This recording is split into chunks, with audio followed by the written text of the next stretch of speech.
Ladies and gentlemen, we do have the National ESL Fight Club, the 1 vs 1 tournament, weekly series. The picks and bans are all in. Could you just do a quick recap of the bans here for me, Keelie?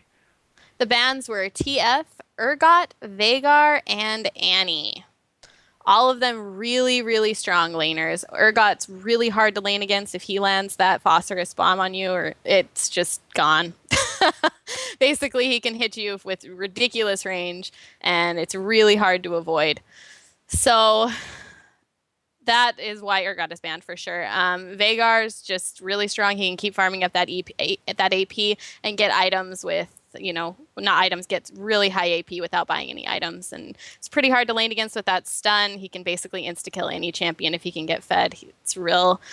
Same with Annie. Annie can also burst you down basically once she gets 6. If you have lower than, if you have 3/4 health, you're basically dead with Annie if it's a good Annie. So that's a good reason why she's banned. And Twisted Fate is just a really strong laner. He can get infinite mana basically, good slows. And if you built in both AP and AD, he's just really hard to beat in lane. So that would be why all of them are banned. Although also TF, I'm pretty sure that iKarry plays him pretty regularly, which would be why they picked him as a ban. It's always heartwarming to see when teams, retroactively ban based upon your opponent, not just any kind of blanket ban. So, observers, if you could, we are going to go to our side lanes and just stay by the tower. Pick something that will help destroy creep waves. Don't focus on it too much, and we will be good. So, Mara's going out there. I'll meet you in the bottom lane there, Keelie. Oh, I'm supposed to go to the bottom lane? You can go wherever you want. Yep. I was just going to stay exactly where I am. No, I guess I should go protect the tower, huh? Now, this is going to be a mirror matchup of the two Caitlyn's. The Exhaust versus that... Oh, yeah, Flash. I was going to say, what? No. Yeah, the Exhaust versus the Flash. We're going to have to see which one really comes out and what kind of playstyles they're running. I'm just taking out iKarry here. He went with a cloth armor and 5 health potions. Has some extra damage, plus 7 damage with no damage items, and a little bit of attack speed. And it does look like the plus 23 movement speed with no boots. So she is definitely rocking some movement speed, Quince. Indeed. So we have Chino here has a Doran's Blade, getting some of the extra damage and the regen. Well, the lifesteal rather. So I was just noticing out here, iKarry has placed 2 traps. She's got 2 traps out there. Chino's hanging back. So we're going to have to see what happens here. He's just kind of hanging back at this turret. I'm not sure if he just doesn't want to risk getting out there and getting sniped or what he's doing. But well, we actually have 3 traps. Now, I've seen Caitlyn characters go down before. Oh, there we go. Yep. I haven't actually seen them, go Yordle traps for their first shot. Like just making a wall that amazing Chino's going to have to really navigate around. He's going with that Doran's Blade. Interesting choice. He's really going to be depending on his auto attack to land a lot of that health regeneration. See, and this is some good harass there with the trapping. She put down the 3 traps, which trapped Chino. Literally trapped him, but it also kept him pinned in a very small area. He didn't want to be hit by the trap because of the damage. Would just be free damage for her, or for iKarry. I keep saying her as in Caitlyn.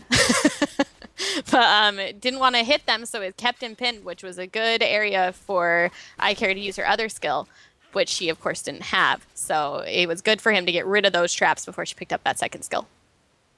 Now we do have some counter traps coming out here. iKarry gonna be taking a good amount of damage right there with the Yordle trap as well as the Piltover. So we obviously have the Piltover ready to go here with amazing Chino. I haven't seen one with iKarry, but it does look like it's going to become something of a Yordle positioning footwork race as iKarry is going to be forced farther and farther back here. She is on the defensive right now. So interesting strategy. Always a new way to play these 1 vs 1 heroes.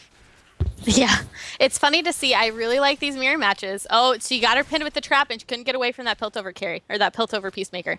So, got real damage there on amazing Chino. Got out with like 98 hit points. So iKarry performing some nice combos here. She just goes back and forth. Level 3 overall, Piltover spam just going to be going down. Now, we You will see that the creep scores are going to be going up and down. Right now we're at 17 for iKarry, 9 for Amazing Chino. This creep scores, they don't actually have any kind of victory condition attached to them. It's just going to be more of a show of how much gold everyone's going to be running. Where has Amazing Chino actually popped off to? Amazing Chino just went back to base to heal up, and now is back with teleport. And all that money, all he got was 5 health potions. Feeling the hurt. I think he's figured out just that iKarry means business here. I mean, it's obviously top seat for a reason right now. And Amazing Chino just taking so much spam right now. Like, I think we landed 4 or 5 auto attacks right there from iKarry. Now, you will see it. You will notice, like, top end Caitlyn players, if such things do exist, they're going to be managing that passive of theirs, that 250% bonus to those creeps. I think it's 150% to heroes. But if they can, farm that up and land that extra strong bullet every time, it's really going to start forcing these heroes to go back and forth a lot. And just look at all the traps going down. Cupcakes for everyone. Yeah, they are absolutely using those traps. This is a skill that I wasn't expecting to see too much of in this game, but I can see now why it is utilized as strongly as it is. I mean, I haven't played Caitlyn in quite a while, so I didn't realize how important that skill could be, but it's getting free damage on each of them, left and right. Oh, that piltover just out of range there on Chino. Now, Chino has already gone back to town, used that teleport, which means iKarry basically has a free card at this point to use at any point. Their hit points roughly the same. They're both now level 5. We have a little bit of an experience bonus here for iKarry simply because he hasn't gone back to town and instead did a little bit of farming. You can also tell with the last hits. I mean, we're up to 33 last hits here for iKarry, 19 for Chino. I'm just very curious what her first item is going to be. Typically on these AD ranged heroes, we like to see those Wriggle Lanterns come out first. Especially in the laning phase, if I were doing AD carries, I'd probably go for damage straight out, especially in this. I mean, Wriggles is a great item for laning, good item for farming. It's not the strongest damage item you can get right off though. So it would surprise me if they went Wriggles first. Well, you're right. It's not going to be the most damaging item they could ever go. I mean, it's a good amount of gold. About, I mean, what, it is good damage. Gold or it's so not. Yeah, it's not. I mean, it's not Wriggles? bad damage. It would just surprise me if they went it first. I mean, and they might. I'm not as familiar with the 1v1 tournaments, so I'm not sure. But usually, I've seen that Wriggles is used mostly for farming. But I mean, it's a great first item, and it's really, really strong right now. So it would absolutely be a fine first item for them. I got some people here. Feedback on the stream. Apparently, there's no video. There's lots of audio, but no video. Oh no, that sucks. 4 minutes of nothing. Did we Right, have a black screen? Nope, we fixed it. Did we? Yep. Okay, 4 minutes, guys. You'll see it. But Amazing Chino. Oh, he's gonna get the snipe. That sucks. Oh, we got it. We got it just in time on stream to get the first blood. Oh, I'm so mad that we didn't get feedback to know that was up. Dang it. Sorry, everybody. Well, there's the Fraps version for this exact reason. But we all this live stream stuff aside, we do have the first kill going down here. iKarry with the level 6 snipe onto Amazing Chino, and look at the damage going down on top of this tower. Already down to half health, 1100. Big advantage right now for iKarry, who is actually going to go back to town right now. She's out of health potions, only has that cloth armor. Now, the cloth armor, the only things I'm really expecting it to build into here, it could either be those dodge boots, which I don't really expect at all, or that Wriggles Lantern. Does not look like she's going to go with any of that. 2 Doran's Blades and Berserker's Greaves coming straight out with some more health potions. So she's definitely going a huge damage build right off the bat. Yep. And I kind of expected that she'd go for damage first. I expected the Doran's Blade stacking. I'm surprised she didn't pick up boots. She keeps getting hit. And it surprises me that she's not getting a little bit more speed to try to avoid some of those piltovers. So...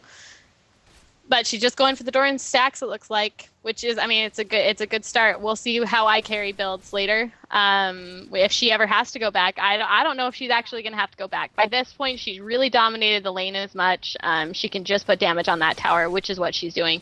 Hard pushing the lane, really auto-attacking the minions, getting as much damage as she possibly can so that she can push that tower. Oh, that was almost a kill right there. If that Got had away with 120 health. if that had landed, it would have been game over. I'm not too sure it's going to matter. Is she going to tank this? Go for the tower kill. It is going to Yep, she be got it. the tower kill. GG. And that's going to be the end here to game number 1. 8 minutes, 51 seconds in, and half of that was unfortunately black screen for the live stream. I feel so bad. I'm sorry. Completely it clicked on the wrong screen. That's quite alright. It's all for the better. If we get it all out of the way now, next game could be much better. We are going to go on to the next semifinals game then, because this is only a best of 1, and I do believe that is already and set up. So stick with us, guys. National ESL 1v1 Fight Club. We do have the next semifinalist game up, and then we are going to see whoever wins that go on to face iKarry in the finals. So stick with us. We'll be right there.